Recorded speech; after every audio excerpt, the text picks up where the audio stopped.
Iyang surkumullahu fala ghaliba lakum.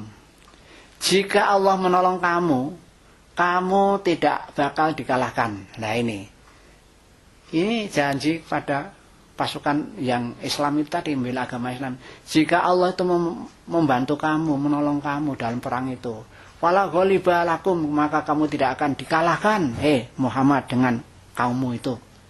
Nah, makanya harus bertawakal kepada Allah. Kalau sudah berserah diri pada Allah, insya Allah Allah akan membantu kamu. Nah, kalau kamu sudah dibantu Allah, ditolong oleh Allah, kamu tidak akan kalah itu.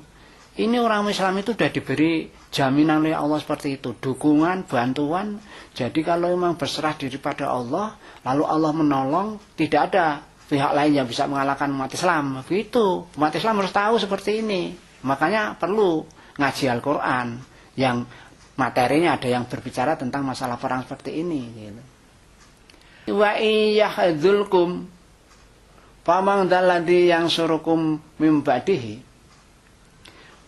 Tapi jika Allah itu menterlantarkan kamu diterlantarkan oleh Allah, tidak dibantu Allah.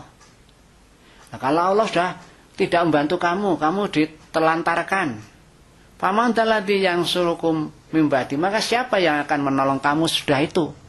Setelah Allah tidak mau membantu kamu, lalu siapa yang mau membantu kamu? Tidak ada. Pada akhirnya yang membantu itu Allah. Lainnya itu hanya sarana. Nah, jadi kalau yang minta bantuan pada Allah, ya berdekatlah kepada Allah, tawakal kepada Allah. Sebab jika nanti Allah sampai menterlantarkan kamu, tidak ada yang membantu kamu selain Allah. Nah, lalu apa jadinya? Ya sudah, mesti kamu akan kalah terhadap musuh itu. Nah, begitu. Wallahi falyatawakkalul mu'minun, dan terhadap Allah, kepada Allah bertawakallah orang-orang yang beriman itu. Wa ma kana linabiyyin ayagula wa may yaghlul ya'ti bima ghalla yaumal qiyamah. Tsumma tuwafa kullu nafsin ma kasabat wa hum la yudlamun. Wa makana linabiyyin ayagul. Tidak selayaknya, tidak sepantasnya bila seorang nabi itu berbuat khianat. Nah, ini ada sejarahnya. Pada suatu perang, yaitu kalau tidak keliru itu perang Badar. Itu ada sahabat itu kehilangan selimut beludru. Nah, pada waktu perang itu untuk berselimut mestinya begitu. Lah itu hilang. Nah, sahabat itu ada yang seolah-olah mendakwa bahwa ya ini yang ngambil Rasulullah rupanya ini. Nah, begitu. Allah tahu itu loh, Rasul kok dicurigai mencuri selimut. Nah, Allah tahu. Nah, lalu melanjutkan ayatnya ini. Wa may yaghlul ya'ti bima qala yaumil qiyamah. Maka barang siapa yang berkhianat, yaitu dengan mengambil barang tadi, maka dia akan datang dengan barang tadi, dengan yang dikhianatkan tadi besok di hari kiamat. Artinya apa? Akan diperiksa, akan diurus oleh Allah tentang itu tadi. Kalau ada orang yang sampai mencuri selimut itu tadi, nanti di akhirat orang itu yang mencuri itu akan menghadap Allah dengan bawa selimut tadi. Ya sama saja. Kalau masyarakat sekarang, kalau ada yang orang mencuri, merampok, korupsi dan semuanya itu kan mengambil barang orang lain. Nah itu besok dia akan menghadap Allah dengan bawa barang curiannya tadi, yang dikorupsinya tadi. Wah, itu menjadi saksi bahwa barang ini aku memang dicuri orang ini, ya begitu. Barangnya lapor pada Allah. Nah, itu maka hati-hati nih orang yang punya ya tabiat suka mencuri, merampok, mencopet, korupsi. Itu besok apa yang kamu dapat dari perbuatan jahatmu itu akan kamu bawa menghadap Allah. Nah, itu. Nah, apa akhirnya? Summa tuwafa kullu nafsin ma kasabat, dan kemudian orang-orang yang ya termasuk yang berbuat khianat tadi juga akan dicukupi itu semua pahala ataupun siksanya secara penuh. Semua orang yang berbuat seperti itu tadi nanti akan dibalas dengan penuh itu. Artinya kalau siksa ya siksanya yang penuh, pahala yang penuh. Wahum la yutlamun, dan mereka itu tidak dianiaya. Artinya apa? Walaupun orang itu berkhianat mencuri tadi, menghadap Allah dengan bawa barangnya itu, dia itu tidak akan didolimi Allah, tapi dia sendiri yang dolimi. Jadi kalau dia dapat konsekuensi disiksa itu karena perbuatan mencurinya itu, bukan Allah dolim, tidak. Nah, karena mencuri itu kan ya harus dibalas. Sebab dalam hukum Islam itu kalau orang mencuri itu mestinya dipotong tangannya loh itu. Potong tangannya. Nah, jadi sebetulnya untuk menghindari korupsi itu sebetulnya tidak usah sampai dibunuh dan segala itu. Potong aja tangannya itu. Nanti kan sudah ketahuan bahwa dia itu seorang ya koruptor, kemana-mana kan sudah malu sendiri. Ya begitu saja untuk mengatasi permasalahan di Indonesia itu. Tidak usah panjang lebar berdebat, tidak ada selesainya. Ada yang menuntut hukum mati, ada yang tidak setuju dengan hukum mati. Ya sudah dikasih hukuman yang memberi tanda bahwa itu koruptor. Potong aja tangannya begitu. Sebab kalau hanya dikasih pakaian seragam khusus orang tahanan itu kok tahanan koruptor, tidak malu dia itu, potong tangannya itu. Itu tidak melanggar karena Allah juga memerintah seperti itu kok. Afamanit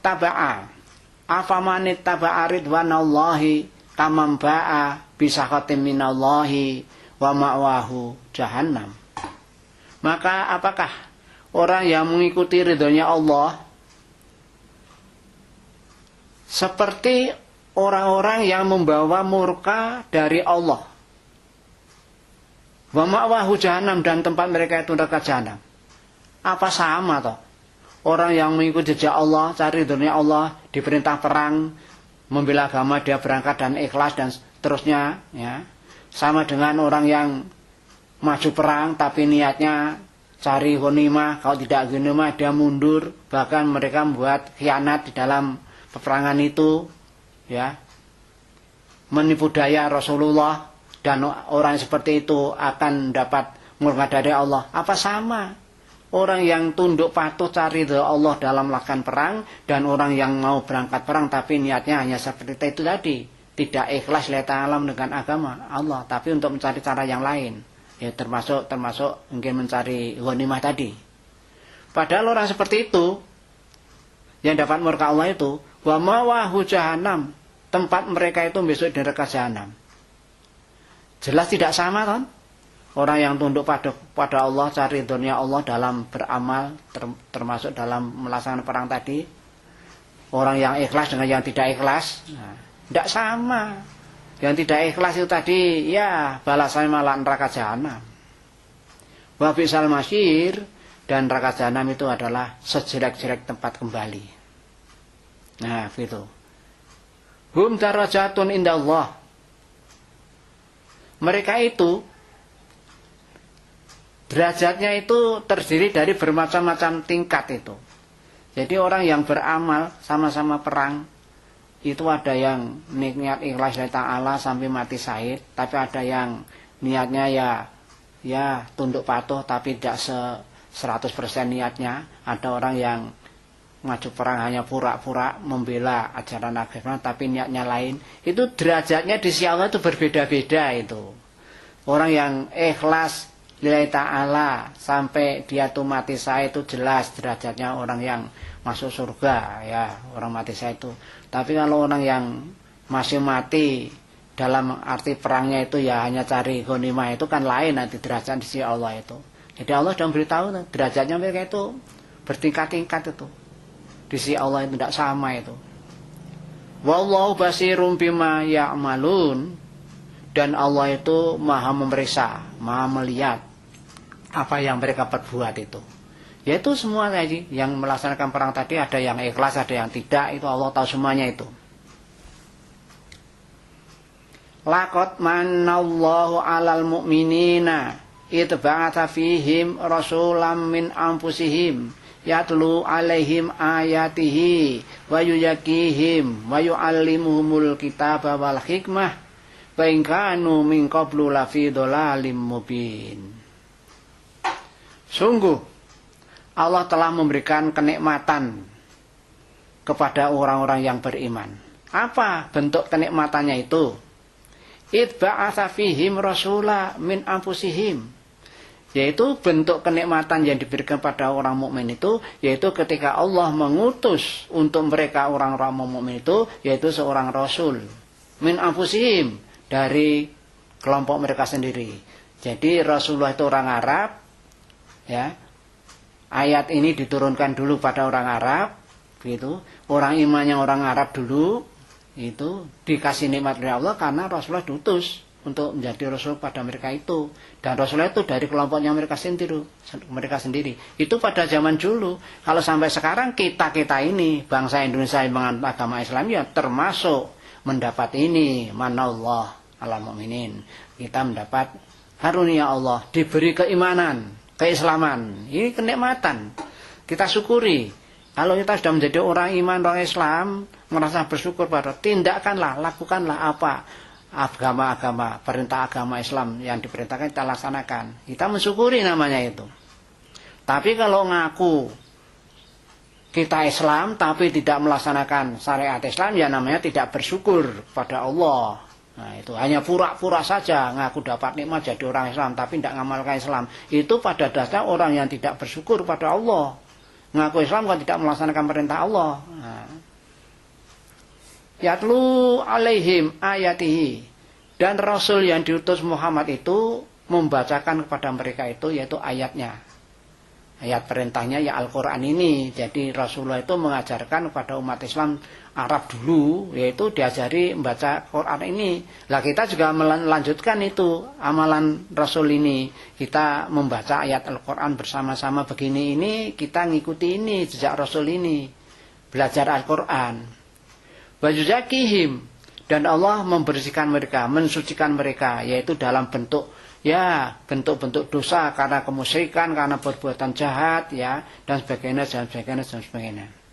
Sebab memang dulu sebelum Islam datang kan orang Arab itu banyak perbuat salahnya. Umpamanya zaman jahiliyah itulah, kalau punya anak perempuan dibunuh hidup-hidup itu ya dosa. Nah setelah datang Islam itu dihapus semua itu. Perbuatan seperti ini tidak boleh. Nah berarti kan sama saja disucikan dari perbuatan yang jahat-jahat itu, termasuk kesyirikan dan sebagainya itu. Wa yu'allimuhumul kitab wal hikmah, dan Rasul itu mengajarkan Al-Quran ini, Alkitab ya kitab Quran ini.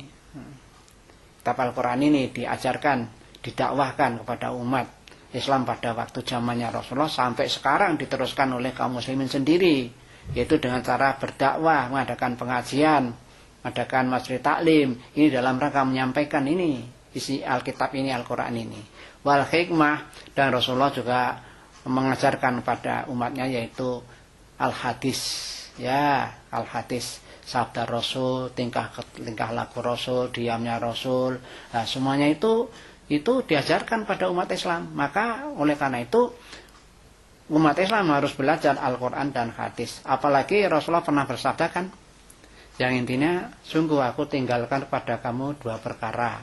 Kalau dua perkara kamu ikuti betul-betul, ya kamu pegang teguh dalam pengamalan sehari-harinya, maka kamu tidak akan sesat selamanya.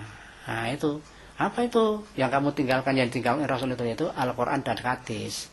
Kita bawa wasunatan nabiyikum, yaitu Al-Quran dan hadis. Jadi orang yang belajar mengikuti Quran hadis itu dijamin oleh Allah tidak akan sesat selamanya. Mari, ini sabda Rasul kita pegang dan kita laksanakan. Wa in kanu min qablu lafi dhalalim mubin.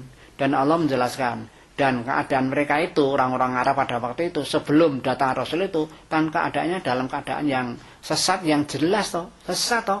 Orang yang disembah bukan Allah, dia syirik, mencari yang lain disembah, ya toh. Kalau punya anak perempuan malah dibunuh karena mereka merasa aib punya anak kok perempuan. Yang sesat seperti itu. Saya kira untuk ini cukup sekian dulu, nanti disambung pada waktu yang lain. Akhirul kalam, wassalamualaikum warahmatullahi wabarakatuh.